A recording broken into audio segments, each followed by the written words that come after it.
Tension उस point पर पहुंच गई है जहां हिस्ट्री चेंज कर सकते। कोई एक मिसफायर दो देशों की एक इलाके की लड़ाई से बढ़कर फुल फ्लेजेड वॉर या फिर वर्ल्ड वॉर में तब्दील हो सकता है। वर्ल्ड वॉर की चिंगारियां हवा में तैरने लगी हैं।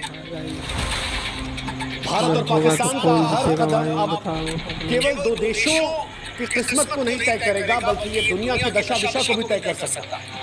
और जिस तरह ये बढ़ रहा है, क्या वर्ल्ड वॉर हो जाएगा? क्योंकि अगर वर्ल्ड वॉर हुई तो फिर पूरे विश्व को युद्ध खत्म कर देगा।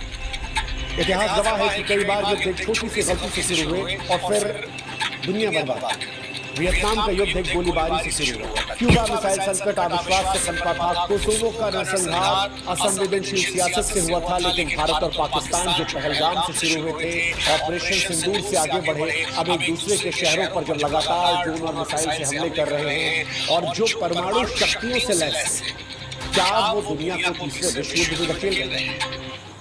आपने चिकन रोल बस 5 मिनट खेला, पहली फीलिंग क्या है? देखिए, अगर आप उन लोगों में से है जिन्हें ये युद्ध फैसिनेट कर रहा है, तो आपको बता दें कि युद्ध शुरू करना आसान है, रोकना नहीं। युद्ध का मजा सिर्फ उसे आता है जो दूर से देखता है।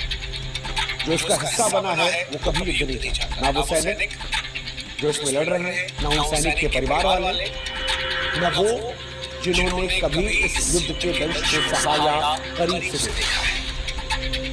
और भारत पाकिस्तान जो परमाणु शक्ति से लैस हैं, अगर उनके बीच में फुल फ्लेजेड वॉर तो मानवता के पास दूसरा मौका नहीं। यकीन, भारत और पाकिस्तान के बीच फुल फ्लेजेड वॉर हुई और अगर ये वर्ल्ड वॉर 3 में तब्दील हुई तो फिर क्या परिस्थिति हुई? आपको बता दें कि फिर मंजर वो होगा जो सुनकर भी शायद आपको डर लगा। वर्ल्ड वॉर 1 और वर्ल्ड वॉर 2 से कहीं ज्यादा मौतें थे। वर्ल्ड वॉर 1 में 1 करोड़ 60 लाख लोगों की जान गई, अनगिनत बीमारियों में फंसे रहे। वर्ल्ड वॉर 2 जब आया तो इसमें मौतों की संख्या और ज्यादा बढ़ गई, 8.5 करोड़ के आसपास मौतें, जिसमें हिरोशिमा और नागासाकी पर परमाणु बम भी शामिल है। हिरोशिमा में 70,000 लोग और नागासाकी में 40,000 लोग एक सेकंड में राख। लेकिन अगर इंडिया और पाकिस्तान फुल फ्लेजेड वॉर करते हैं, परमाणु वॉर करते हैं, तो फिर कहानी बिल्कुल अलग है। अगर ये दोनों देश अपने 50% हथियारों का इस्तेमाल करते हैं तो ये मान के चलिए 10 से 20 करोड़ लोग पहले घंटे में मर सकते हैं। उसकी वजह चाहे दिल्ली हो या कराची, इनकी आबादी नहीं। दिल्ली में 2.5 करोड़ से अधिक लोग हैं, कराची में 2 करोड़ से अधिक लोग। आधुनिक हथियार इनके पास है जो 15 से लेकर 300 किलोटन की शक्ति रखते हैं। हिरोशिमा में 15 किलोटन का इस्तेमाल किया गया और अब 300 किलोटन तक के हथियार। आप सोचिए कितने गुना। अब अगर हथियारों की ताकत बड़ी है तो तबाही का मंजर भी तो बड़ा होगा। अगर 100 किलोटन का मान लीजिए बम कराची या फिर दिल्ली पर गिर जाता है तो यकीन मानिए 5 से 10 किलोमीटर तक सब कुछ मलबे में तब्दील हो जाएगा। 20 किलोमीटर तक लोग जलकर राख हो जाएंगे। 30 किलोमीटर तक इमारतें जो है वो पूरी तरह से ढह जाएंगी। लाखों मौतें मिनटों में हो जाएंगी। करोड़ों ऐसे हैं जिनको इलाज नहीं मिलेगा।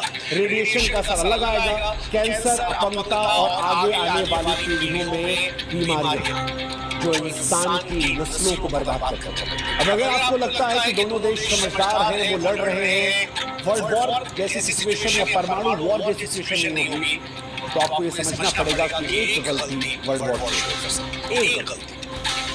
कोई भी युद्ध जानबूझकर शुरू नहीं करता, हालात बनते चले जाते हैं। वीडियो पसंद आए तो वीडियो भारत और पाकिस्तान के बीच तनाव लाइक कीजिएगा भाई, वीडियो को जरूर लाइक कीजिएगा।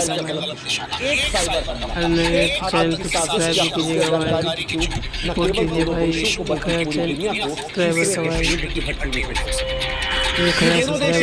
भाई इसी वीडियो में। गलतफहमी को सुधारने का वक्त शायद चंद मिनट लगेगा। उदाहरण के तौर पर LOC पर तनाव के दौरान एक मिसाइल अगर गलत निशाना साध देती है तो दुनिया बदल सकती है। ऐसा पहले भी हुआ। तकनीकी खराबी के चलते मिसाइलें इधर उधर गिरी। उस वक्त बातचीत का दरवाजा खुला था, युद्ध नहीं चल रहा था, जैसे तैसे स्थिति संभाल। लेकिन आप कल्पना कीजिए कि दोनों देशों की तरफ से कोई एक मिसाइल किसी एक देश के रिहायशी इलाके में, अगला देश क्या करे, वो पलटवार करे। इससे